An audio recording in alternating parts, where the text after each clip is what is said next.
সেই সকল গলদ নিয়ে যদি ওলামায়ে কেরামগণ পয়েন্ট ভিত্তিক আলোচনা করে দেন, তাহলে আমার মনে হয় মুসলিম উম্মার বর্তমান সংকট নিরসনে সবচেয়ে বেশি ফায়দা হবে।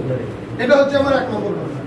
আর 2 নম্বর কথা হচ্ছে, আমরা যারা ওয়াজ করার জন্য যাই, আল্লাহ মাফ করুন, ম্যাক্সিমাম ইখলাসের সহিত যান। কারো মনের মধ্যে কোনো কঠিনতা জটিলতা নাই, কিন্তু আমার মতো মনে হয় দুনিয়াবি কিছু বক্তা আছে নিয়তই করে থাকেন যে টাকা যেমন দিবে ওয়াজ তেমন হবে, অথবা পরবর্তী প্রোগ্রাম ধরার জন্য মঞ্চ ফাটায় ফিরে আসবো, এতে ইসলামের উপকার হয় হোক না হয় না হোক, আমার উপকার হওয়াই না। এমন ওয়াজ কিন্তু আমরা অনেকেই করি।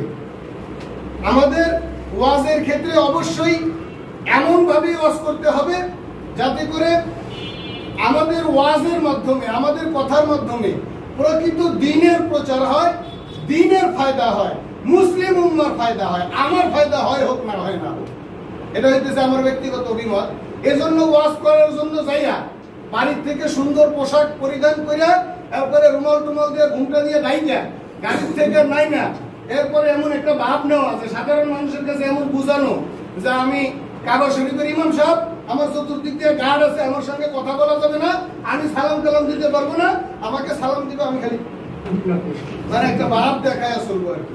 এইটা যাতে করে আমাদের না হয়, আমরা যাতে করে হাসি মুখে, মানে রাসূলুল্লাহ সাল্লাল্লাহু আলাইহি সাল্লামের আদর্শ মানুষের সম্মুখে গেলে যেমনটা হওয়ার দরকার ছিল, এমনটা যেন আমাদের সকলের হয়।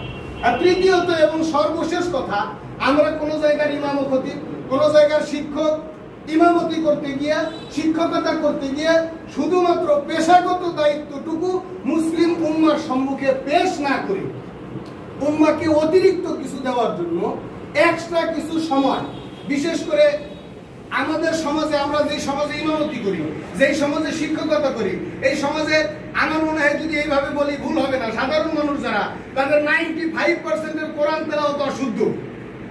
আমরা যদি মুসলিম উম্মার এই সাধারণ জনগণকে, জনশক্তিকে কোরআনুল কারীমের ছাত্রে রূপান্তরিত করতে পারি আমরা শিক্ষকের ভূমিকায় থেকে, তাহলে দ্বীন কায়েমের জন্য এই জনশক্তি আমাদের কথায় উঠবে আর বসবে ইনশাআল্লাহ। এজন্য আমরা সকলে এই বিষয়টির উপরেও চিন্তা এবং গবেষণা করব এবং মেহনত